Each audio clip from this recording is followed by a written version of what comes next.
தமிழ்ச்செல்வி குழந்தைங்க 2 பேர்த்தையும் இனிமேல் சேதுக்கிட்ட விட மாட்டேன்னு எடுத்திருக்க முடிவை நல்லதுன்னு நினைக்கிறவங்க நம்ம சேனலை மறக்காமல் லைக், ஷேர் அண்ட் சப்ஸ்கிரைப் பண்ணிக்கோங்க. மீனாட்சி சேதுக்கிட்ட போனோடனே அப்பா அப்பான்னு கூப்பிட்றாங்க. அதை பார்த்த சேது ரொம்ப ஹாப்பி ஆயிடுறாரு.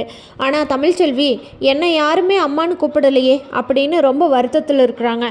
மீனாட்சி என்னதான் அப்பாவை பார்க்காம இருந்தாலும் பிள்ளைங்க எப்பயுமே அப்பா செல்லந்தான் அப்படின்னு சொல்கிறாங்க ராஜாங்கத்தோட அம்மா.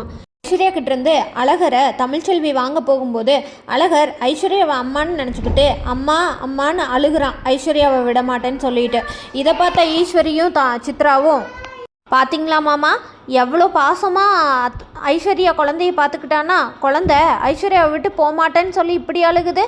அதனால தான் குழந்த அம்மா அம்மான்னு பிடிச்சிக்கிட்டு இப்படி அழுகுது அப்படின்னு சொல்கிறாங்க ஈஸ்வரி.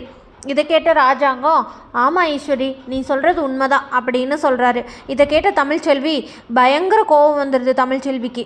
எப்பயுமே கெட்டது பண்ணுற சாவித்திரியும் தாமரையும் சித்ராக்கும் ஈஸ்வரிக்கும் கெட்டது பண்ணுறதா நினச்சிக்கிட்டு ஐஸ்வர்யா கிட்டேருந்து குழந்தைய வெடுக்குன்னு பிடுங்கி தமிழுக்கிட்ட கொடுக்குறாங்க.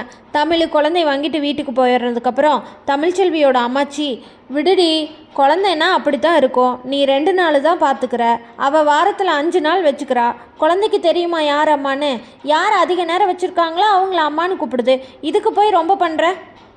உடனே தமிழ்ச்செல்வி ஓ அப்போது நான் 2வது கல்யாணம் பண்ணிவிட்டு நான் கல்யாணம் பண்ணிட்டு வரவரும் குழந்தைகளை நல்ல முறையாக பார்த்துக்கிட்டு இருந்தாருன்னா குழந்தைங்க உங்கள் பேரங்கிட்ட கொண்டு போய் விடும்போது போகமாட்டேன் நான் இவர்கிட்டயே இருந்துக்கிறேன்னு சொன்னால் நீங்களாம் சரின்னு பார்த்துட்ருப்பீங்களா?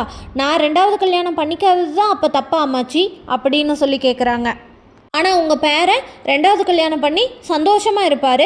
நான் பெற்ற குழந்தைங்க என்னைய அம்மானு கூப்பிடாம எங்கோ இருந்து உங்கள் பேரை இன்னொரு கல்யாணம் பண்ணிட்டு வந்தவளை அம்மானு கூப்பிடுவாங்க. அதை பார்த்துட்டு நான் சந்தோஷமாக இருக்கணுமா அம்மாச்சி அப்படின்னு கேட்குறாங்க தமிழ்ச்செல்வி. இனிமேல் குழந்தைகளை அவங்கக்கிட்ட விட போகிறது கிடையாது.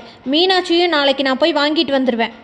அம்மா நான் உயிரோடு இருக்கும்போது வேற ஒருத்தைய அம்மானு சொல்லி வளர்க்குறாங்களே அது தப்பாக தெரியலையா உங்களுக்கு? இதே நான் வேற ஒருத்தரை கல்யாணம் பண்ணி நான் அப்பான்னு சொல்லி உங்கள் பேரன் இருக்கும்போதே வேற ஒருத்தரை அப்பான்னு சொன்னால் நீங்கள் சரின்னு கேட்டுக்குவீங்க. என்ன நடந்தாலும் சரி, என் குழந்தைங்க நான் இருக்கும்போது வேற ஒருத்தைய அம்மானு கூப்பிட்றத என்னால் ஏற்றுக்கவே முடியாது. அதனால் இனிமேல் நான் உங்கள் பையன்கிட்ட என் குழந்தைகளை விட போகிறது கிடையாது, நானே என் குழந்தைகளை வளர்க்க போகிறேன் அப்படின்னு சொல்கிறாங்க தமிழ்ச்செல்வி. இதை கேட்ட பாட்டி ஷாக் ஆயிடுறாங்க. பாட்டி குழந்தைகளை தமிழ்ச்செல்விக்கிட்டே இருக்கிறக்கு உதவி பண்ணுவாங்களா? இல்லை ஐஸ்வர்யா தான் குழந்தைகளை நல்லா தான் பார்த்துக்கிறாளே, இவ டாக்டருக்கு படிக்கிறா, ஐஸ்வர்யா வீட்டிலேருந்து குழந்தைகளை பார்த்துக்கிறான்னு சொல்லி குழந்தை ஐஸ்வர்யா கிட்டேயே இருக்கட்டும்னு சேதுக்கு சப்போர்ட் பண்ணுவாங்களான்னு தெரிஞ்சுக்க நம்ம சேனலை மறக்காமல் லைக், ஷேர் அண்ட் சப்ஸ்கிரைப் பண்ணிக்கோங்க.